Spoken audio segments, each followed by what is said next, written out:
आई हाँ जी आप इधर आ जाइए, एक आ जाइए।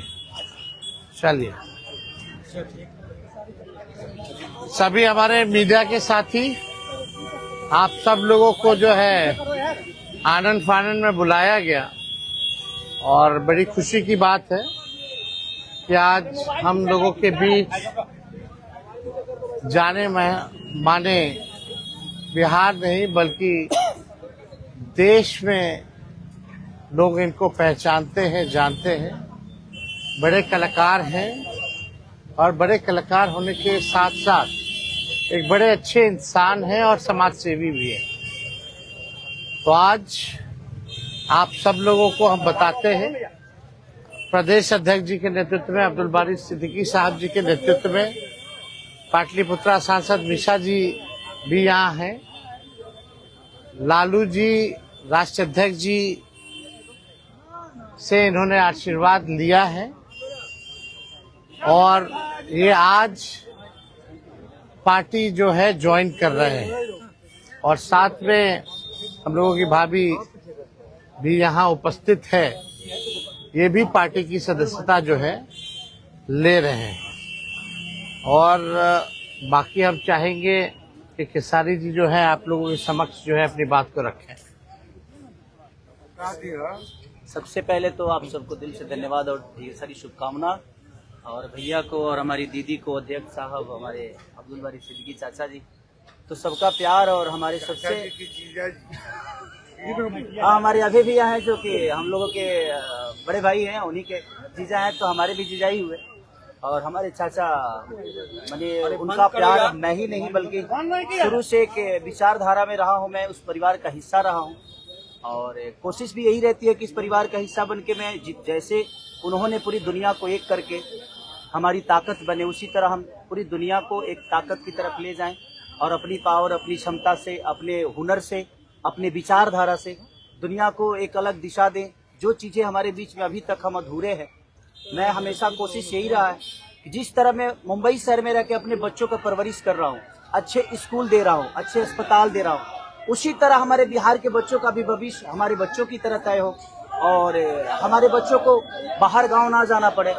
और उस विचारधारा में हमेशा भैया आगे रहे हैं और आप लोगों ने 17 महीने में इनका कारनामा देख ही लिया था। तो एक बार बदलने की जरूरत है और उस बदलाव में मैं थोड़ा सा एक मेरा भी हिस्सा हो और मैं उस सरकार को बदलने में और एक अलग दिशा में ले जाने में और एक बेहतर सरकार बनाने में एक मेरा योगदान हो, उसी के लिए मैं भी जुड़ा हूँ भैया से। और आज से नहीं, आज तो मैं आप लोगों के सामने पब्लिकली हुआ, बट मैं हृदय से और दिल से हमेशा से मैं इस परिवार का हिस्सा रहा हूँ और हिस्सा ही नहीं बल्कि एक परिवार का बेटा भी हूँ। मैं एक छोटा बेटा की तरह हमेशा प्रयास रहा हूँ और चाचा का आशीर्वाद हमेशा मुझे मिला है, राबड़ी माता का आशीर्वाद मिला है, दीदी का मिला है, भैया का मिला है, बल्कि इस समाज के और इस परिवार से जो मुझे प्यार मिला है, शायद वो मुझे बाकी जगह मिले या ना मिले उससे मुझे कोई फर्क भी नहीं पड़ता। बट मैं हमेशा प्रयास करता हूँ कि एक बेहतर दिशा में जो चीजें चल रही है, आज आप सब लोग बदलाव चाहते हैं, मैं ही नहीं, मुझे लगता है कि पूरा बिहार बदलाव चाहता है और उस बदलाव में एक मेरा भी योगदान हो, इसीलिए इस बदलाव के साथ मैं भी जुड़ा हूँ। देखिए एक मिनट, जैसा इन्होंने कहा कि कोई एमएलए मुख्यमंत्री और सरकार बनाने की बात नहीं है बल्कि हम लोगों को बिहार बनाने का काम करना है और हम लोग नए सोच के हैं, नया बिहार बनाना है। पढ़ाई, दवाई, कमाई, सिंचाई, सुनवाई और कार्रवाई वाली सरकार हो। एक ऐसा बिहार बनाए जो पलायन मुक्त हो, बेरोजगारी जो है जड़ से समाप्त हो, महंगाई गरीबी खत्म हो, कारखाने लगे, निवेश आए, उद्योग आए, शिक्षा चिकित्सा व्यवस्था जो है बेहतर हो। और मुझे बड़ी खुशी है कि हम सब लोग नौजवान मिलकर के, आप ये भी जानते होंगे, हम भी, हमारी तो लड़ाई रही है कि भाई बेरोजगारी को जड़ से समाप्त किया जाए। 17 महीने 5 लाख नौकरी दिया गया, 3.5 लाख नौकरी प्रक्रियाधीन कराया गया, 4.5 लाख नियोजित शिक्षकों को राजकीय कर्मी का दर्जा दिया गया। अब मेरा, हम लोगों का एक सपना है कि बिहार से बेरोजगारी खत्म हो और हमने जैसा आप सब लोगों के सामने कहा है कि हमारा संकल्प है, हमारा प्रण है और हमने लोगों से वादा किया है और हमने पहले भी कहा है, तेजस्वी की उम्र कच्ची हो सकती है पर जुबान पक्की है। जो कहा है वो किया है, जो कह रहे हैं वो करेंगे और हम सब लोग मिलकर के नया सरकार तो बनाएंगे ही बनाएंगे।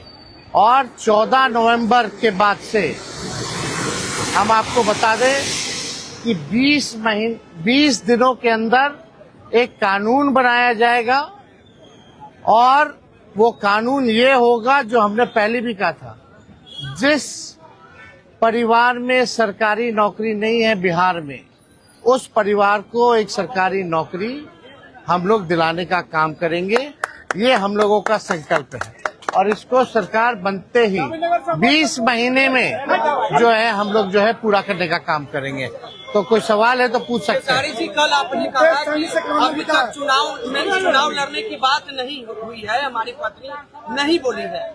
क्या हुआ कि एक दिन में पत्नी मान गई और फिर आज आप मीडिया के सामने आकर कह रहे हैं मना रहे थे? नहीं, देखिए जहाँ तक बात है, मैं पत्नी को जितना समझता हूँ उतना ही ये भी मुझे समझती है। इनको भी पता है कि ये मेरे साथ छठ तो मना लेती है, बट बिहार की बहुत ऐसी औरतें हैं जो अपने पति के साथ छठ तक नहीं मना पाती है, दिवाली तक नहीं मना पाती है, होली तक नहीं खेल पाती है। तो मैंने इनसे बोला कि बिहार बदलाव की तरफ जा रहा है, हम चाहते हैं कि हमारे यहाँ के माता बहन बेटी 24 घंटा अपने पति की सेवा करे और 24 घंटा अपने परिवार के साथ वो पति रहे, वो इंसान रहे। तो ये तभी संभव है जब हमारे यहाँ रोजगार होगा। तो उस बेरोजगारी को खत्म करने के लिए मैं आपको आगे करना चाहता हूँ।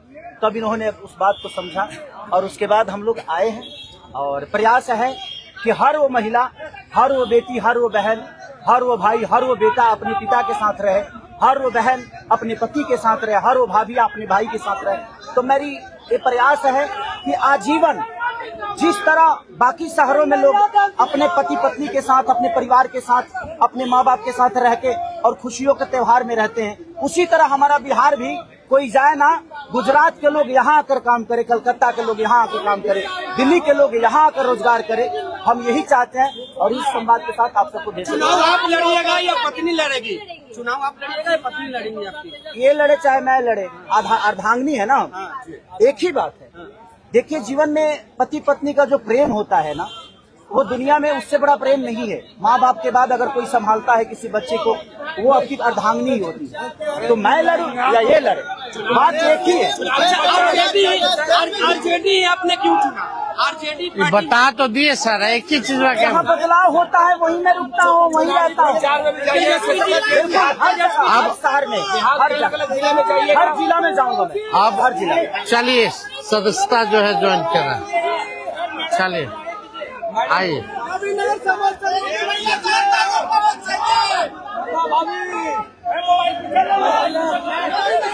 चलिए, बहुत शुक्रिया, चलिए शुक्रिया।